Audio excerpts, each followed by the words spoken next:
Go.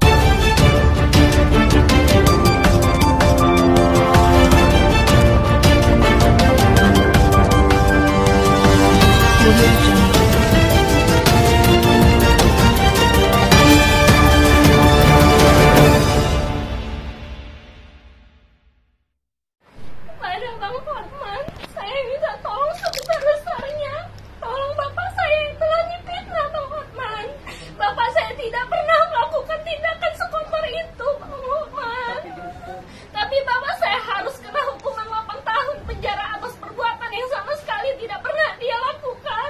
Tolong Bang Hotman, saya cuma hanya anak yang lemah ingin mencari keadilan untuk bapak saya, Bang Hotman. Tolong saya. Kami sudah nggak tahu lagi harus gimana. Kami terfitnah, kami terzolimi. Bantu kami, Bang Hotman. Tolonglah kami cari keadilan untuk bapak kami. Dituduh pemerkosaan. Suami saya dituduh telah memperkosa keponakannya pada tanggal 29 Juli 2021. Padahal tindakan tersebut tidak pernah dilakukan oleh suami saya. Kami punya bukti, kami punya video rekaman sebelum mereka buat laporan pada tanggal 1 September. Mereka telah datang meminta maaf kepada kami di tanggal 30 Agustus 2021. Tuduhan keji ini terhadap suami saya tidak melakukan karena pada saat itu tanggal 29 itu suami kami diundang untuk menghadiri acara yasinan, tapi sampainya di sana tidak ada acara yasinan. Kami mohon bantuannya, Bang Hotman. Kami ingin keadilan untuk suami dan bapak dari anak saya karena memang dia tidak melakukannya.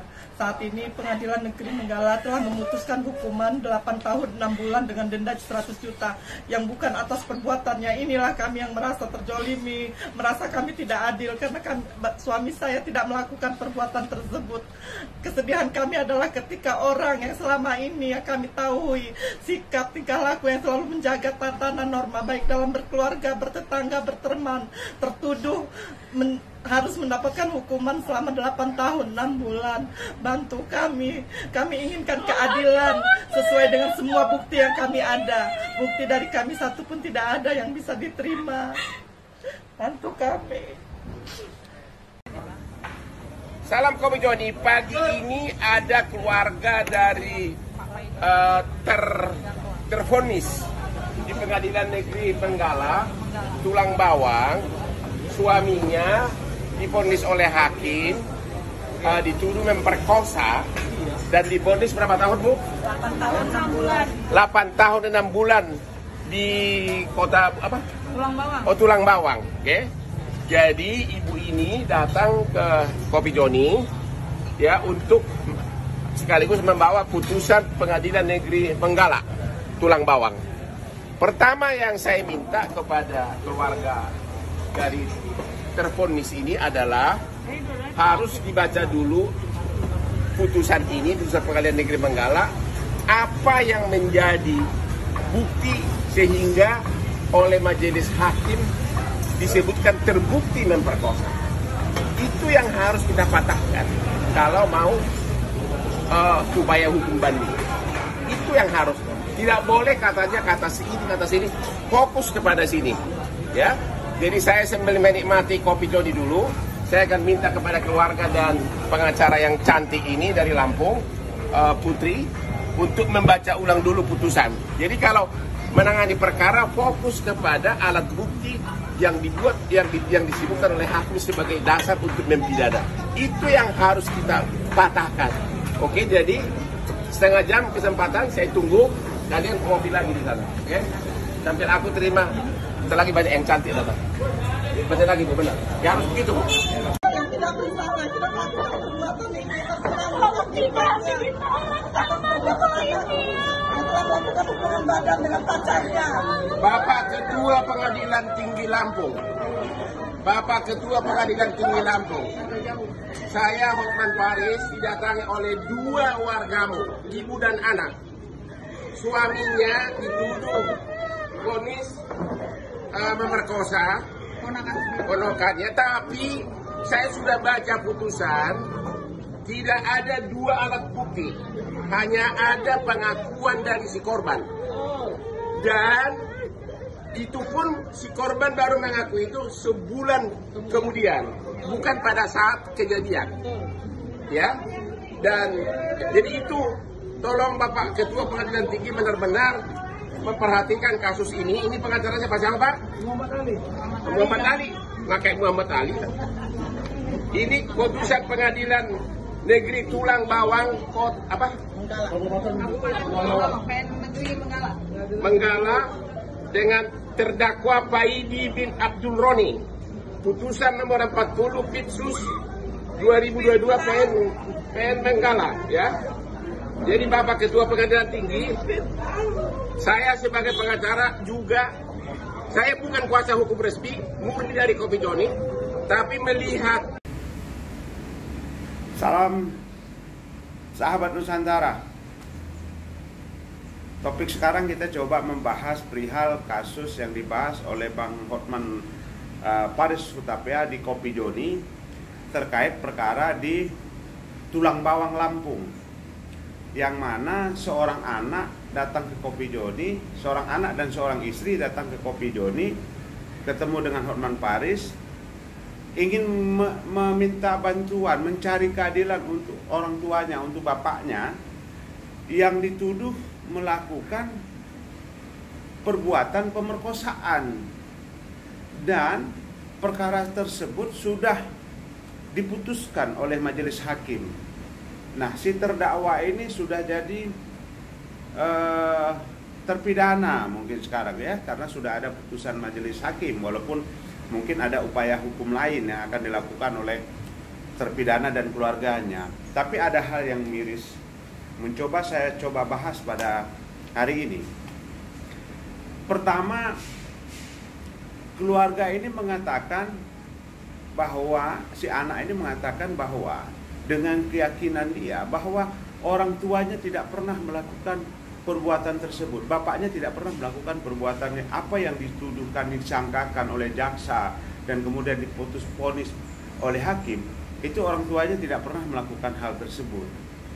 Nah, cuma saya tidak tahu persis, ini mohon maaf saya tidak paham persis apa yang sesungguhnya terjadi. Tapi saya coba menyampaikan sedikit beberapa pendapat saja kepada semua penegak hukum.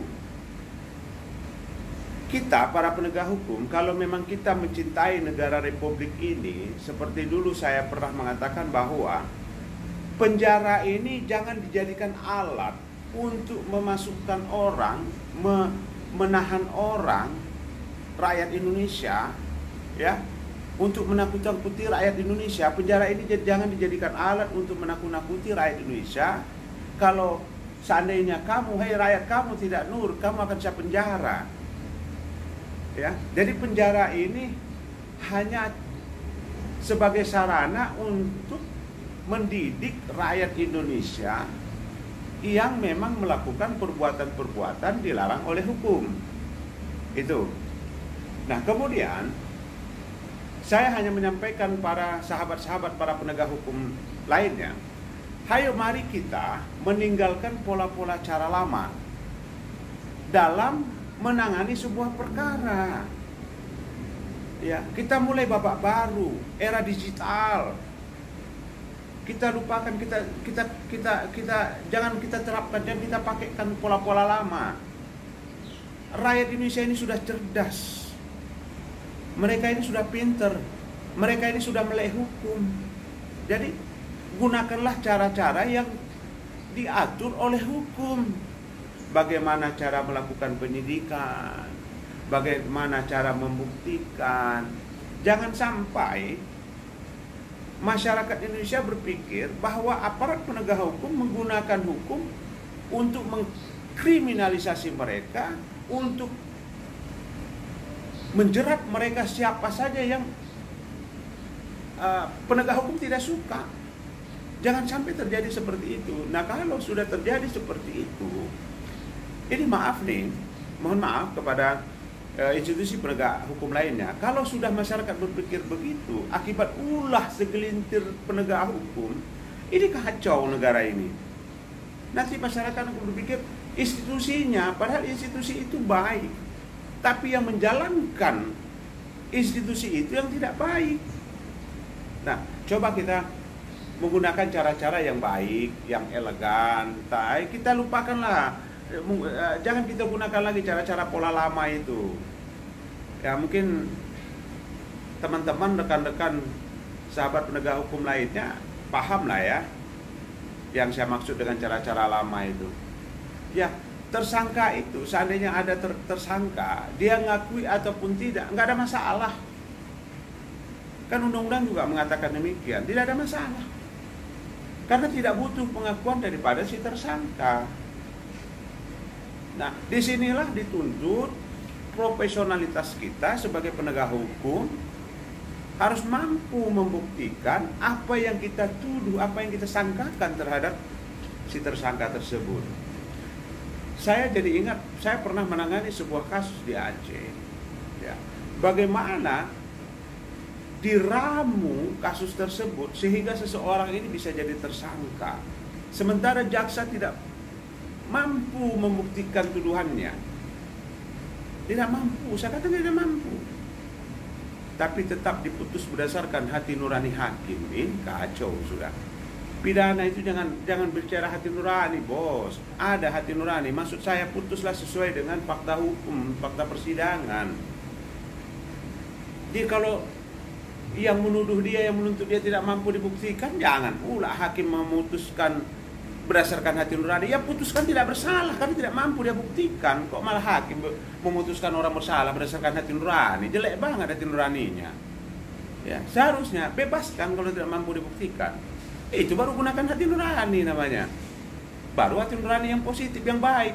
Ini hati nuraninya memenjarakan orang, diputuskan bersalah, kan kacau udah. Ya.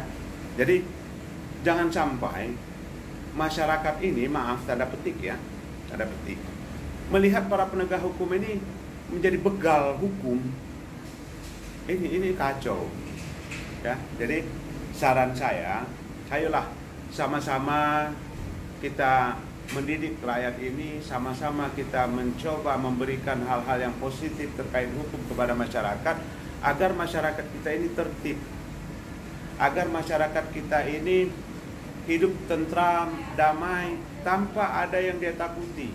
Maksud saya, mereka tidak perlu merasa takut kalau mereka tidak melakukan kesalahan. Itu yang saya maksud.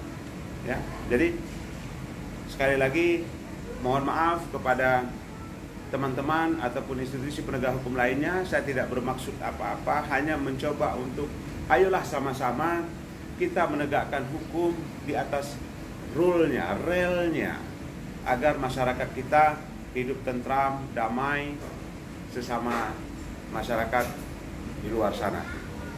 Oke, sahabat Nusantara. Jadi untuk kasus tulang bawang, saya mendukung Anda mencari keadilan. Kalau memang orang tua Anda, bapak Anda tidak terbukti seperti apa yang dituduhkan oleh jaksa, carilah keadilan. Yakini keadilan itu akan kamu dapatkan apabila orang tuamu tidak pernah melakukan perbuatan yang dituduhkan atau yang disangkakan. Oke, tetap semangat. Yakinlah Tuhan itu selalu berada di pihak orang-orang yang benar. Salam sahabat Nusantara.